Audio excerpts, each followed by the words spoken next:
And we are live at the Heal with Gold show. As you come in, please say hi. Let me know that you're here. You may be coming in from my personal page, from the Heal with Gold group. You may be even from YouTube. Hey, Marina, how are you? Say hello. Let me know that you're here so I know that I'm not talking to myself. Even though I have done so. I've done so before. I've talked to myself. Hola, salud, aloha, aloha. As you come in, say hello, guys. I am going to, you're good, Marina. That's good to hear. I am so excited to introduce you to Roman. Why? Wait, don't you like talking about yourself? Is that Paul? Somebody is with Facebook user, and I don't know who you are, but something tells me that may be Paul. I am so excited to introduce you to Roman. First of all, because my experience is much more that I interview women than men. But this year, I started interviewing men. Paul was one of them. He was not the first. I interviewed Martin from Australia, who I am going to bring him back to the group because that interview I was alone with him. And now I am going to bring Roman. I met Roman in a group. We connected last week, and I was very, very touched by his story. So now, without further ado, let me introduce you to Roman. Hello, Roman. I was not going to even try to say your last name. I mean, it's easier than you think. I mean, Prokopchuk, so 3 syllables. Prokopchuk. Yep, Okay. there you go. That was good. Hi, Andy. Nice to see you. Okay, introduce yourself as you come in. And if you did not approve StreamYard, I only see Facebook users. So approve StreamYard and they introduce yourself as you come in. Feel free to leave comments. I am going to bring them as long as it's not in a very delicate moment of the story, but I will bring them up on the screen. If you have a question, the questions will be at the very end. But if you don't want to forget your question, just type question and then your question. So then when I scroll back to find them, I will easily find.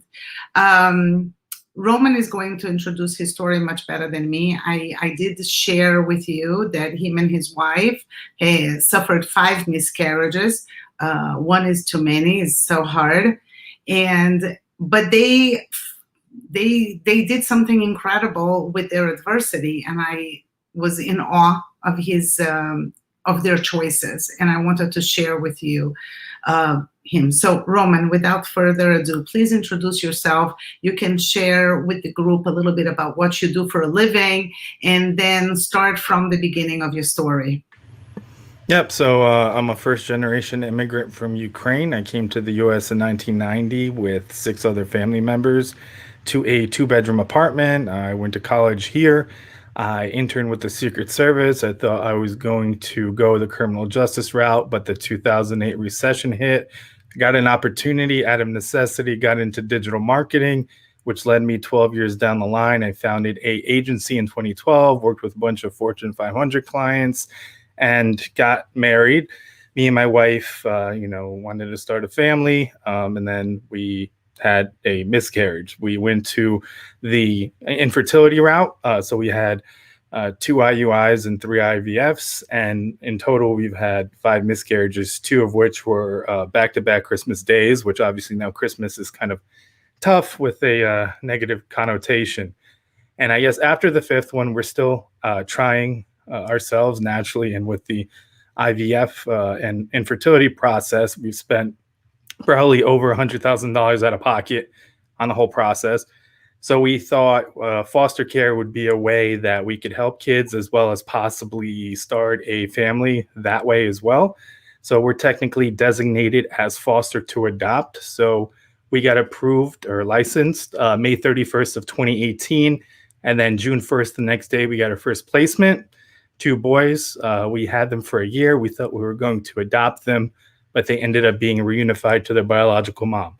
So since June 1st of 2018, we've had 21 children in our home, four during COVID. Currently, we had one boy reunified last week, and we have two 3-year-olds and a 2-month-old baby currently. Wow. First of all, you went through a whole lifetime of happening. It's like in 2 minutes. Walk us through. Okay, let's go back to the Secret Service. I mean, that is incredible. Like, what were your aspirations when you were there? I want to go back before we start the emotional part of the story. What did you want to be in the Secret Service? What was the desire, and how did you fall into digital marketing? Yeah, so in terms of kind of criminal justice, I wanted to be kind of going the forensic route, a federal agency. So I got an opportunity through the university I went to. I went to Rutgers University in New Jersey, and they had a program. So I applied to be an intern with the Secret Service. I had to do a 6-month background check to attain a top secret federal clearance. And then when I was approved, I was on the counterfeit currency squad. So some people don't know there's dual duties for Secret Service agents. They're either on protective duty or they act in terms of kind of the Federal Reserve investigations and law enforcement for counterfeit activities and money related things. So in your area, there's an assigned field office, usually one in like the state capital or a bigger city. And they're responsible for either protective duties in that area when dignitaries come, like for additional support, or like I said, in that area, if any counterfeit activity happens, they investigate that. So I thought I was going to do that, but then the economy basically tanked, recession happened, and I was looking for a job for months and months. And I was kind of down, and then I met someone actually at the gym, and they said one day, come out to my car after you're done. And I went out. Obviously, it could have went a different way, but they opened their trunk and handed me a packet about search engine optimization, and they basically said, take this, learn this, and then take another month or two, go online, and you can start doing this for our business. And I did it for about 2 months, and then I went to another company, and then I held 3 director roles in other digital marketing agencies, have worked with about 600 clients, Fortune 500 clients, and like I said, in 2012, started my own agency, and I've been pretty much in that field and running with it ever since. And I kind of got into it by accident, by chance, and out of necessity. And I feel like a lot of people could possibly have opportunities now with the economic and global climate. And just because an opportunity comes up, it may be scary, it may be something that you've never thought you would do, take that opportunity and kind of see where it goes. Okay, so I really wanted to bring this part of the story because I don't know you well, but for me, this was a pivot. You pivoted there, and you created a situation that could have brought you tremendous disappointment and could have paralyzed you. You had a dream. You were almost achieving when things fell apart, and you figured out how to pivot. And then you get married.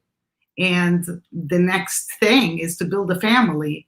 And again, the ground was taken out from you, and you figured out a way to pivot, meaning you nothing was going to stop you from building your family. And it's just such an unbelievable, this is a role model behavior.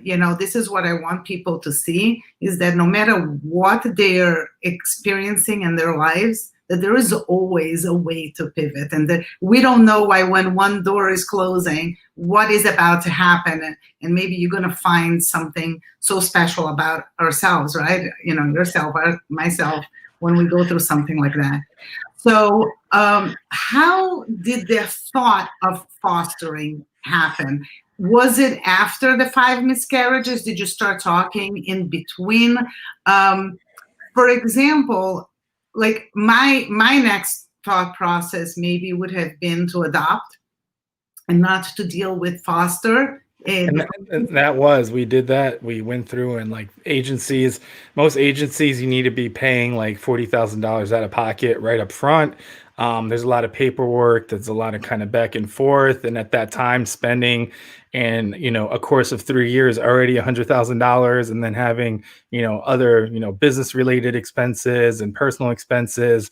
And my wife was sick outside of that in terms of hospitalized and stuff. Like there was no cash at hand to consider that in that sense, because you had to drop $40,000 or another five-figure amount, and do it that way. So we thought, like I said, to go the foster care route, but not only necessarily being able to adopt, but being able to help kids in general, because I mean there's hundreds of thousands of kids in the foster care system. So we've had 21 kids, like I said, all of which went back or were reunified. So we haven't had an opportunity to adopt yet, but hopefully we made an impact on each child, and obviously offer them a safe place to call their home as long as they were in their home. I have no doubt. I have no doubt. Share with me, unless you don't want to, and then you can tell me that you don't want to, about the two boys that you mentioned, that the first two boys, they stayed with you for a full year, and you were in the hopes that you were going to adopt them. And then what happens? Do you get a phone call one day and they say to you, I'm sorry, they're being reunified with their family and we're taking them away? Like, what is the process that happens behind the scenes? It's a case to case basis, but like the way we got the first phone call when they called to adopt them, it was basically, it looks like this case is moving to termination of parental rights, which means the parents or guardians lose parental custody, and they're basically custody of the state. And then obviously the state is in charge of them permanently in order to find them a permanent home or a safe home while they're there. So it's one of those things where it could change overnight, but you can see the progress in a case. So if you have a child, you have a caseworker assigned to the case, a law guardian, a nurse, other professionals, and you get updates. So sometimes, when a case is switching directions. So their mom did everything she was supposed to do. She got better. It was one of those things that maybe they told us prematurely that they were going to, be able to be adopted in order to maybe place them, because they couldn't find them a home fast enough. But it was one of those things. And also each child has visitation, usually depending on obviously the reason they were taken. So at first, visitation starts with supervised on-site, and then that time goes a little bit more time. So let's say from 2 to 4 hours, then on-site unsupervised, and then they get at home supervised, at home unsupervised, and then overnights. When a case moves in terms of visitation overnights, personally, that's when it's close to reunification, because when it's overnight, it's like one of those things like the state feels comfortable enough for having the kids back in their home for an extended period of time with the parents or guardians alone. And usually when they initiate at home overnights, it's between, from my experience, 4 to 6 weeks till the children go home permanently. So then that started happening. The visitations, right, started happening. Yeah, it moved to that, and then we got a call. It was actually, we're out with the kids Memorial Day. It was a Friday, and then the caseworker called. We were like at the beach actually, and she's like, "We're coming to pick him up on Monday, so just say goodbye." And they're getting reunified on Monday. Sometimes it's even less than that. Like if the caseworker is not necessarily friendly or you've had a bad experience, they can give you a 24-hour notice. So there's different time frames that you're given. How do you prepare for that, Roman? I don't know how do you handle a loss like that? I mean, you can. I mean, we're still not 100% over it, but it's like with every child, even if we had a child over the weekend or, for a week, like short-term placement in our home, we still kind of care about them, obviously, and worry about them more so. It's one thing to lose a child, or obviously through miscarriages. Is another thing losing a child technically and knowing the child is still out there. Is that child safe? Is that child being taken care of? Are they given opportunities that we think they would have here? Or are they asking about us? So there's like a lot of what if. So you lose that child technically, but they're somewhere out in the world. So I wrote a book called Heal with Gold, which is out now. And in the book, I talk about, and I actually dedicated the book to anybody who experienced loss of the living. That's what I called loss of the living. And I think that it is exactly what you experience, is knowing that that there is a continuation of life of somebody that you cannot be present and be part of. And it's a devastating loss. Are you able to be in touch with them, or is not allowed by law? So ideally, you try to do what's called bridging the gap. So be a resource for the biological parents, help them, obviously, because the goal of any case before it moves to termination of parental rights is reunification. Reunification is like the top thing that they care about in the system in New Jersey and other states as well. So basically, we were there. We had a good relationship with mom. Unfortunately, we didn't have necessarily the best caseworker. So she kind of sabotaged the process and kind of told the mom something that wasn't true. And then the mom basically said, I lost trust in you. And now, all communication has to go back through the state. And then it took my wife and I, after they got reunified, 6 or 7 months to really show the biological mom that we had their best intentions, at heart. Nobody really said anything, or what was said wasn't true. And then we started speaking to her, and actually we got to see them for a few minutes in April and in June. So we saw them twice. And the mom sometimes, she's had issues with mental illness and developmental delays. So sometimes she gets a little paranoid. So she stepped back a little. But I mean, I can see it from the parents' point of view. We're the people that took care of them while she was getting better for a year. So she may not be want to be reminded of that part of her life. So I totally understand that. And after the fact, I was kind of angry when they got reunified, my wife and I, and then we wanted to step and be in her shoes. What was she thinking? What was she going through? Because she did everything she was supposed to. She took care of the kids. The kids were well taken care of. It just, she had some stuff to work out. Unfortunately, not every case is like that. We've had children with abuse, neglect, and other things done to them or they've seen. So, I mean, it's a case-to-case basis. How are you and your wife prepared with the tools to deal with kids with these types of issues? But not only the degree of the issues, it's the variety of the issues. I mean, the kids experience very different things. For example, you mentioned to me in the back room that the baby that you have right now had to clear the body from cocaine, and it had to breathe so you could take it home. So then you have those are health issues. And then there is the kids who experienced abuse.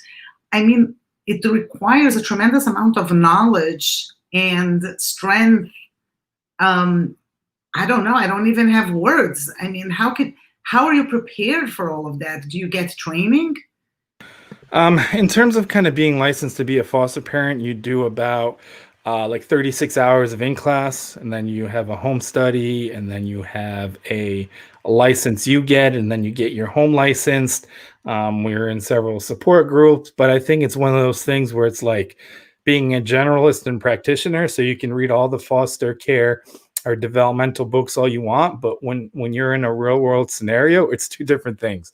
Oh, yeah. So I think it's one of those things where we've had so many children in such a short amount of time with so many delays, different conditions, things that they're coming from, that we kind of just learned, because you're forced to learn. They're a child, you have to take care of them, and it's one of those things. You get them, you just show them that you're there to help them.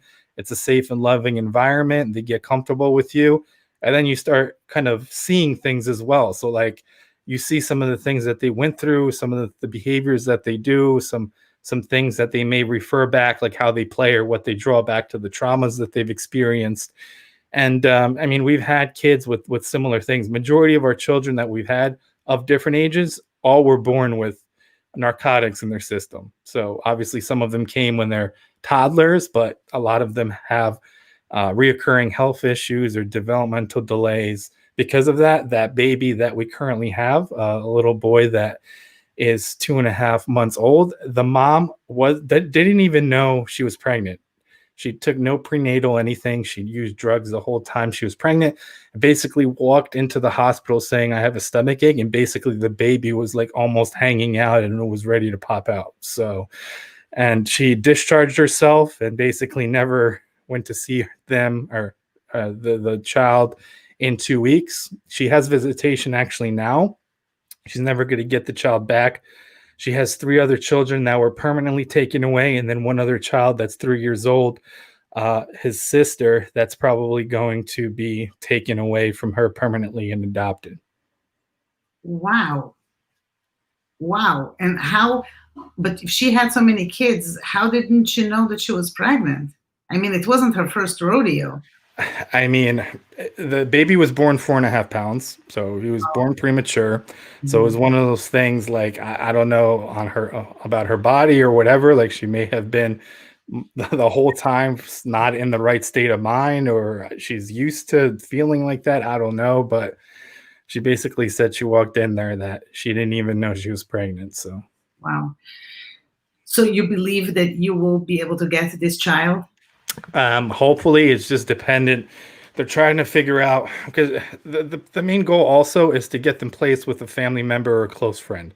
So even though they're in a foster home and that foster home may or may not be the best case scenario for the child, the safest and best home, the goal is still to get them placed with a family member. So right now they're doing paternity tests to figure out if there's a positive match for the father, and if there is a positive match, if the father or any of the family members of the father are willing to take him.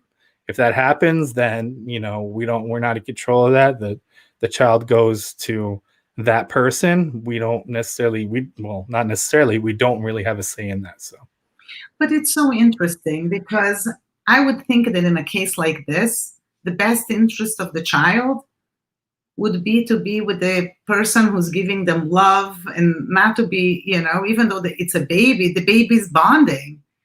And to go to a total stranger, well, yeah, it's like I said, it's reunification over everything. It doesn't matter if the baby is, has all their needs met. I mean, the baby, it's we had we never had a newborn like straight from the hospital. So we had a stereotype kind of that what we were told in other foster parents of babies, drug dependent babies that they got. They're very temperamental, very finicky, always crying and other issues. This is like the best baby so far, just sleeping, eating, just wants to cuddle. He does need to be held a lot, obviously, because he didn't have that kind of touch to begin with. I think it's helped a lot. He came to us at 4.5 pounds, so we've had him for 2 months, and he's 12.5 pounds now. So he almost tripled his body weight, which is great. So he came super tiny. Now he's all chubby. And like I said, we're taking care of the baby. The baby's thriving. I think maybe in a different situation, he may not be as developing as great as he is currently. We have a great support system. I mean, I have my extended family. My wife has her extended family close, but like that's in the legal realm of the courts. They don't look at that. They look at, okay, there's a dad. He has an apartment or he has a place to live. He has a job, regardless if he has any children or how much does he want the child. If he says he wants the child, he's going to get the child. So Roman, what are the ages, the oldest that you had, the age range?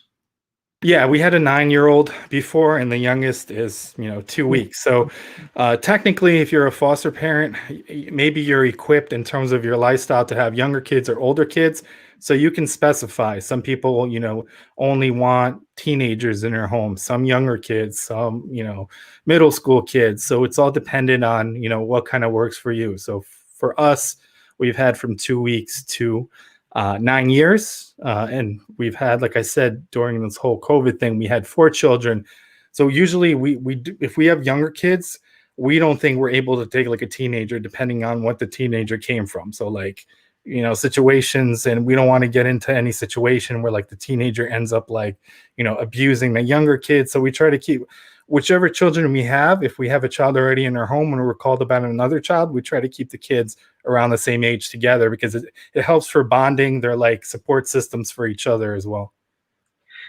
I'm in awe. I have like, I don't know, I have like so many feelings inside of me. I don't know even how to put it. I had an opportunity to go in to try to get two siblings. Ended up that one of the parents showed up and nobody got. But I went to this meeting with prospect foster parents, where they were explaining the whole situation, how they can take the child away. I left there just hearing and imagining the entire process. It was an emotional roller coaster, and I didn't even go through the course to become a foster. It was even before. So I guess I'm having all of these feelings just because they're waking up after I had that meeting. That it was, I couldn't believe, I couldn't see myself raising them and then after months or a year be taken away. So what you're doing and what your wife is doing is the biggest gift. And I am in such awe of you. Sometimes people do things and they behave in certain ways and they don't feel that they are anything special. They don't think that they're doing something heroic. But sometimes it takes another person to tell them how they're viewed. And to me, in my eyes, the two of you are the true heroes. And I am in such awe of both of you. And I just hope that not only that you can keep this baby, but that you can have your own children and raise a beautiful big family, because I see all the love that you have in your heart. How is your wife doing? Because I'm hearing from you and I'm hearing your experience. She must be like a rock. I don't know. Tell me a little bit about your wife. Yeah, so with all the miscarriage and stuff, like I shared the male perspective, but it's one of those things where obviously I feel that loss and that pain, but I feel it from kind of the outside. So she had to, go through with it with her body. There's a lot of hormones and things involved to get prepared for, basically we have embryos already that are fertilized, and basically we do an embryo transfer. And each time you have to kind of trick your body to make sure that it's telling itself that it's pregnant, because if you don't have those hormones, anything that's coming into the body wants to preserve itself and reject. So any kind of foreign object. So she has to get all these hormones that mess with her mood, and physically she has to get like 3-inch shots into her lower back every morning for like 2 or 3 weeks before the transfer. So she has that physical and emotional toll when I have, that emotional toll. So she has kind of twice as much kind of, I guess, if you want to call it pain. And it's one of those things where it's kind of like hard because you're trying, from the male perspective, you're trying to be there for her, but not like overly like smother her and then like make sure you're there and present. But like a lot of men, in terms of showing their feelings, are more reserved. So it's just like one of those things where it's like you want to be there for her, but you don't know what's best or how to best be there for her. So me personally, like, yes, I've experienced the pain, but I think on her standpoint, it was like, that much harder. And like each time we have that doubt in our mind, do we want to go through with another transfer, or obviously, go through it again? And then from the foster care perspective, I think, one, I never thought I would be a foster parent 3 years ago. If you asked me, would you be a foster parent one, or would you be a foster parent in that time frame of 21 children? I would say like, no, you're crazy. So I think she feels the same way from that perspective in terms of the loss and pain. We're positioning like the first placement you get. It's like the two best kids like you can possibly have. Like we did everything with them. Like we went to Disney World, all these places. They've met all of our family, all of our friends. We spent time together with everyone. If we did adopt them, we told the biological mom we're willing to have her in their lives, to see them if we're still here, obviously, and to spend holidays with us. I mean, we spent like Christmas exchanging gifts with her and let her take. We've even taken like Christmas pictures with her together with us and her with the kids. She's coming from a less kind of privileged background, I guess, from a lower socioeconomic standpoint in terms of employment. So we helped her out and obviously let her have the kids and got them Christmas pictures and help her with gifts and stuff like that, and trying to be a resource for her. But it's one of those things, like I said, that first placement, neither of us are over. So after that, we actually took like 3 weeks off or so. We went to a family reunion in Hawaii, and we just, went on like a long 2-3 week trip, and that kind of helped with things. But you don't truly forget that. It's one of those things when you go through something, it's always there. It's kind of like a scar, like a wound, but it heals a bit, but it never fully heals. So Yeah, well, I spoke to you when you interviewed me about kintsugi, right? The gold, the scars. I like to say that the heart remains open. It breaks and it never completely heals in a way that it's like perfect like it was before. It remains open, and then you have that gold which emanates. And I think that what you're doing is the gold. When how you are taking your adversity to help others and then share your story so openly and raw, and allowing other people to learn and see from it. And I think that's the goal. When a lot of people say, then what's the goal? I believe that's the goal. It's acts of loving kindness, and then showing the world that you take your adversity and you can transform it into something very special. Now, I want to ask you something, because, I have been interviewing people for over 2 years. And when I started the whole process of interview, it was before I used to do live. I used to just meet the person privately and write the interview. I really wanted to learn from the people. I interviewed a lot of people who were very different than me, very different backgrounds, and I wanted to learn from them so I can grow as a human being. I want to ask you a question, because I think that not just me, any listener now or later can learn. What are the stupidest things that people say? Because, we're going through adversity, right? I experienced my own, and then people say, "Oh, but at least," stupid things that people say, and then you're like, "I'm just going through such a hard time." And sometimes no words are the right words. Sometimes a tear is what is required. But the reason I ask that is so we will know, as a friend, as a colleague, and if we're confronted with a situation similar to yours, what not to say.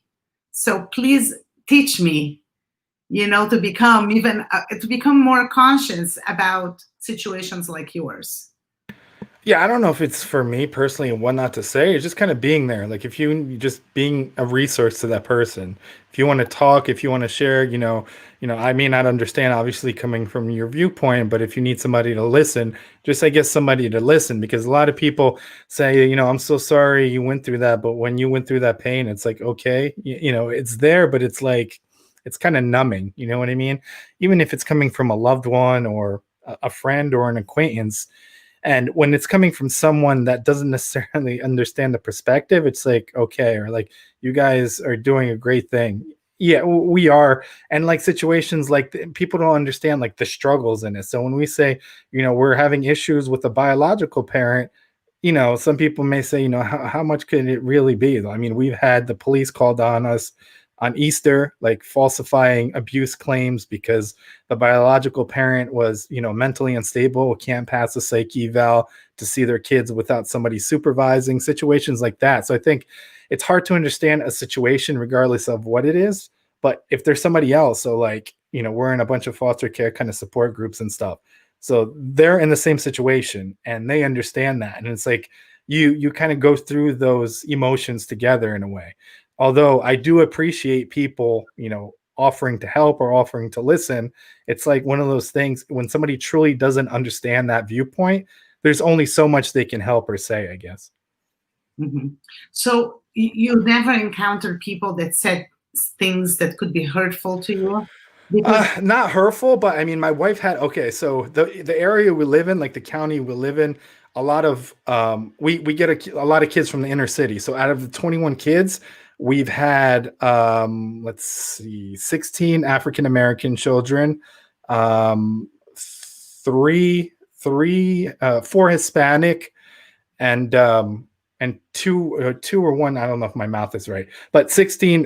Basically, the majority of the kids were African American. It's one of those kids things where people are like, "Oh, so you can't get white children, or why do you have to have African American children? Are you like trying to save like be the white saviors of African?" I'd be like, no, it would be like shame for me that majority of the phone calls we get is African American kids, and for me to say no, I'm waiting for a white kid.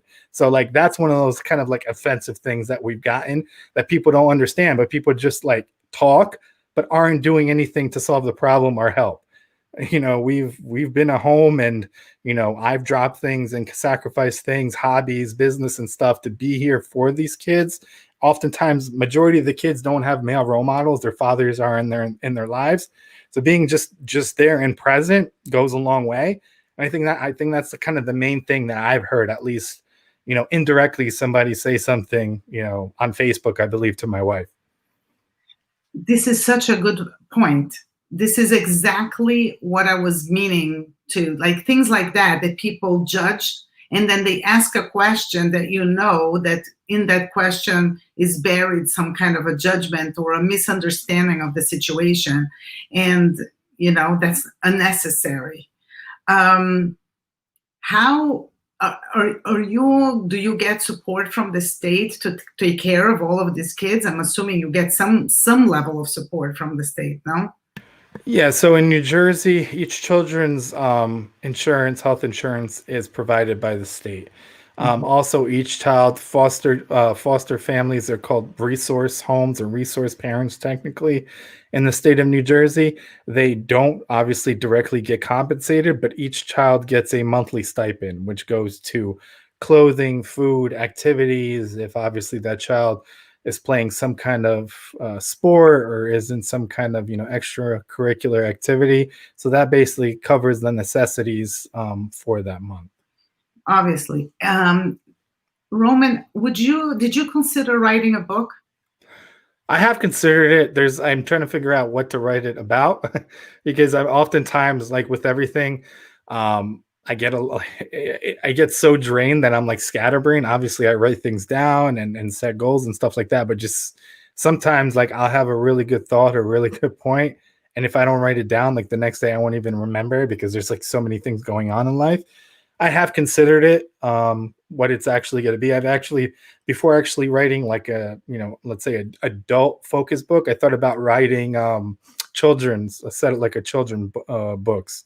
Mhm. One of which being like coming as a child, as an immigrant and learning the language and stuff like that to help potential kids that immigrate here, because I know the situations, it's kind of scary. And then maybe also from a foster parent and then a foster child perspective, like all the children we have in our home moving forward, like get them to contribute something to it, and then like have those proceeds go to them. They may not know it, like set up trusts for them, and maybe like obviously depending on how well it does in terms of a college education or just a trust when they turn 18, that's something there for them. I think that you have to. I mean, I don't think that you have a choice in the matter. Your story is so inspiring. I love your second concept. I'm here to help you free of charge, whatever you want, because I got some help to write my book. And I find that sometimes we have either a story or a lesson inside ourselves, and we almost have a duty to share it with the world. I think that yours is incredibly inspiring. And if I would attempt to say, I could see your story as a movie. I would see this as something visual, not just a book. And I think that it has incredible potential. And I'm here to give you support, even if it's just a reminder. Hey, did you write something today? and to get you, because I want to read it and I want to see it. And I think that there's tremendous potential. Now, I did get a lot of comments. I wasn't posting because I just needed to hear you talk. So I'm going to put some of them online and I'm going to read them. And then obviously if anybody has questions, and you can share questions. Yeah, some people say stupid things. Hey, Jerry, how are you? I would have rather have found my father grandma right away. I would have a stable home life and wouldn't have some struggles. I had it. into my young adult years. Yeah, there's different perspectives. Truly blessed to have their own kids. Okay. Roman, you and your wife are doing wonderful things for the children and giving them a safe environment. You both are strong, and I'll pray for you and have a baby of your own. Marina is a wonderful, wonderful person. Everybody who's here in this group, they really know what it is to overcome adversity. Two students who were fostered by a family member and were not a good placement. Yeah, I think Salud was a teacher. So she was able to see all kinds of things from a perspective of a teacher. Yeah, and then there's good, obviously, like with everything, there's good foster homes and bad foster homes. Good, foster parents and bad foster parents. On some social media platforms, all the content I share is to help other foster parents and also show foster kids in terms of that there are good homes. I had former foster children reach out to me, and your home looks so warm and inviting. I wish I had a home like that. I went through 50 foster homes when I was in the system, and basically I aged out. So sometimes when parental rights are terminated, kids stay in the system if they're not adopted till they're 18, and then they age out. Once they age out, they're on their own. Oftentimes they don't know what resources are available to them. Once they age out, they have like a 50% higher chance to end up trafficked in gangs, addicted to drugs, suicide, and everything else you can think of. So like this is a very a vulnerable population. And the sad thing is, the older a child gets, the harder it is to adopt them out, because people go into it, a lot of people, they want that baby of their own, that kind of thing. And when kids get older, obviously that may not be quote unquote the ideal for some people. So it's sad and it's tough in that sense. Also, but also because they were so traumatized by so many different places that they have been so much abuse that they become like, you seriously need to know how to deal with those issues. I mean, not every parent can handle that. Foster parent, right? Well, yeah, and then the other thing is sometimes they've been experienced so much that when they get something like a good situation, they don't know how to handle it and they self-sabotage. And oftentimes when you see that, you have to fight through that and basically kind of obviously not give up on the child, and hopefully eventually you reach the child like, you're different and you're there for them, genuinely there for them as a safe home. Because oftentimes, yeah, they'll do something super bad. We went through the orientation and the class process with another couple that we keep in touch with. We went over to their house. So they went into it to foster teenagers. And then we went over and I'm like, oh, how did that teenager placement go? And they're like, well, she stole our car and totaled our car. So yeah, she had to get moved. So it's one of those kids, like it's one of those things you can't control sometimes a teenager. Like, yes, you can send maybe a toddler to the room or in timeout. When you're dealing with somebody 16, 17 years old, it's a lot harder to send them to timeout or have them not sneak out, or like in that situation, steal and total a car. So, wow. Salud is saying, I love the thought of writing about the foster experience of the children and yourself as foster parents. I especially love the proceeds going to a trust fund for the children. Yes, writing a book, unless you sell millions of copies, which happens to people like Jack Canfield and others like that, it's not a very profitable proposition. But I really think that your book has the potential, and especially if it becomes a documentary or a movie, we'll have to talk about it, because I think that you have an amazing story that needs to be shared wide, because it's inspirational. I mean, can you imagine more people watching you, learning from you, and then deciding to become foster parents? We need more good foster parents, right? I mean, like you said, so many go from house to house to house, and they're abused here, abused there. And this is something that we could do something about. yeah, and I've done, I guess, 90 plus interviews in the last year and a half. And every interview I do, regardless if it's foster care related or not, I try to share that component of my story just as awareness and hopefully reach other people.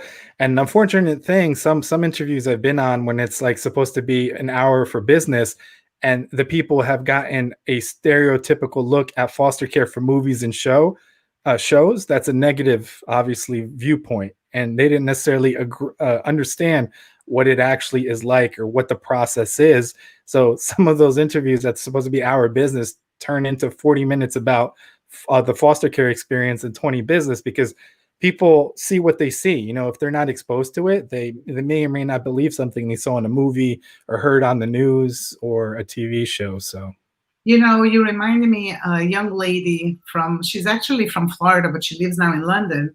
I interviewed her. She was born with one arm, and she happens to be a model in entertainment. And she told me that when she was working with agencies, they only wanted to put her as a zombie or as a veteran. You know, the whole view of somebody with a missing limb. What, she couldn't be a lawyer. She couldn't be the hero of the story. She had to be the poor, person who, was a war veteran or something like that. And I think that we need to see the other side. We need to see the truth. The media portrays one side, one view of what it is. And that's what we're exposed to. And that's why shows like this are very important, because I'm learning, and all the people who are participating and watching are learning things that otherwise we would never know. TV is nowhere close. 100%. They make the view that they want to make and that they want us to know, and that's what we know because that's what we're exposed to. I never knew anybody who was a foster parent until I spoke to you. And even though I went to a meeting because I considered being one, but I never spoke to another parent who actually took children and lived through the pain of the loss, the day-to-day, the waking up, the middle of the night, the crying, the misbehaving, and all of that. So you're illuminating my life, making me wiser. And for that, I'm very, very grateful. I wanted to ask you if you have anything else to share. If anybody else does anybody have questions for Roman? This is your opportunity. Put in the chat right now.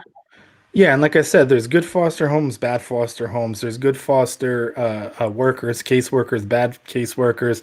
The system, if you go to any state, you ask a foster parent in any state, the system is broken. I'm in New Jersey, so the New Jersey Division of Child Services is supervised by the federal government. Basically, years ago, there was so much mismanagement and abuse. There was like a bunch of cases where kids were being kept in cages and malnourished, and the kids' stipend being like stolen and stuff like that. So the federal government had to step in, and they managed the Child Services Agency of New Jersey and audit it every year, basically. And we've had bad experiences. We've had experiences with caseworkers basically say, no matter who you tell or what you say, you're never going to get me fired anyway, so it really doesn't matter. So if you're going into it with that kind of mindset, granted, that's one exception. We've had awesome caseworkers as well, but you have caseworkers that burn out and the turnover rate is high. You have caseworkers that are obviously on a government pay scale that don't get paid enough for the amount of work and what they have to deal with and see every day. And it's one of those things where you get desensitized also. They go and remove kids from homes that they see crazy situations that obviously affects their psyche. I don't think a lot of them go to therapy or talk about it or work that out. And, they have that kind of, stuff on their shoulders in terms of day-to-day kind of stress and emotions. And then the caseload is insane sometimes. So I don't fault them. I kind of fault the cracks in the system. And, hopefully the things that I'm doing to advocate on behalf of kids in terms of the kids I have for their cases to get them the services that they need and just bringing awareness on the whole process, hopefully it'll make some form of impact. We have to fill those cracks in the system with gold. Roman, I have a question for you. Marina wants to know where you live in New Jersey. Currently, I live in Ewing, which is close to Princeton. I used to live in Highland Park. Okay. Yeah, I lived in East Brunswick before, which was really close to it. Oh, we were neighbors, different types of life. Incredible. We're going to stay in touch. I also want to talk to you very much about the digital marketing side of the business. And I want to learn more about what you're doing and maybe and who knows, maybe we can even work together. I will ask you for after this interview that you will share all of you have a podcast. Tell everybody about your podcast, what you interview. You interviewed me for your podcast, but tell people so they can also come and listen to you. Yep. So I have a podcast that's going on 3 years. I switched over to an interview format March of 2019. The reason I think I did that, my grandfather passed away February 2019, and starting to talk to people, hear from people from the grief and the loss that they've experienced, it helped me in my healing process. And I kind of ran with the format. So obviously I try to take something out of each conversation, learn from the people that I have on, network with the people, and just, it's been rewarding. So since then, I've interviewed about 250 people. The show is called The Digital Savage Experience. It reached 45 in the US on Apple Podcasts for its category, 11 in the UK, 7 in Canada. I mean, it's a vanity metric that helps get some people on that I want to get on, but it's one of those things. I think it's 130 or 140 listens and downloads, 1,000 at this point.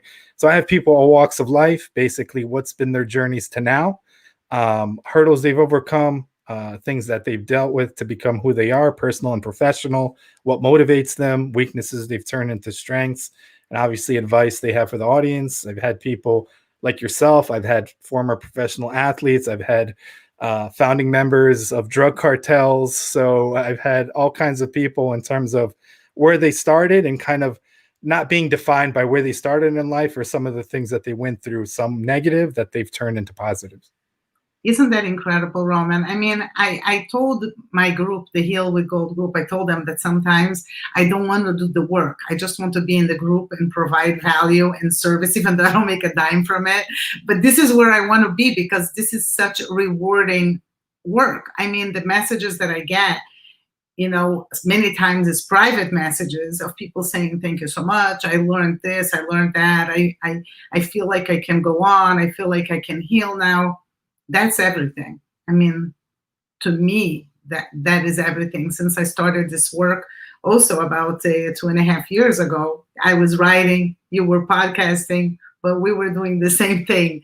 Let's see a few messages. I had a home hospital students who was in a love and foster family. Some of the older children were fostered in this home until past 18 years of age.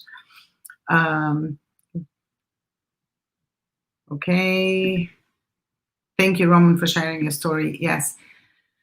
Thank you so much for sharing your story. We will stay in touch. I admire you. Please, please tell your wife to, first of all, thank you for giving your time to us to share both of your stories, that you taught us so much. You inspired us so much. And I am sure my entire group and friends will be praying for you. And we want to hear good news. If it is in the form of adoption, if it's in the form of your own children, God will bless you with whatever it is that it is the right thing for you. But we will all be praying for you. Thank you. I appreciate it. Thanks for having me on to share. And if I can help anyone else with any other information or questions, I'm always happy to, be a resource. Yes. And if anybody has any work related and wants to ask Roman more questions about the digital marketing space, once I put all the information, you'll know how to reach to Roman and get the information you need. Okay. Thank you all so much. Have a great Sunday night, a fantastic week, and I'll see you on Wednesday with Laura Messner, and maybe I'll get her to sing for us. I'll see you then.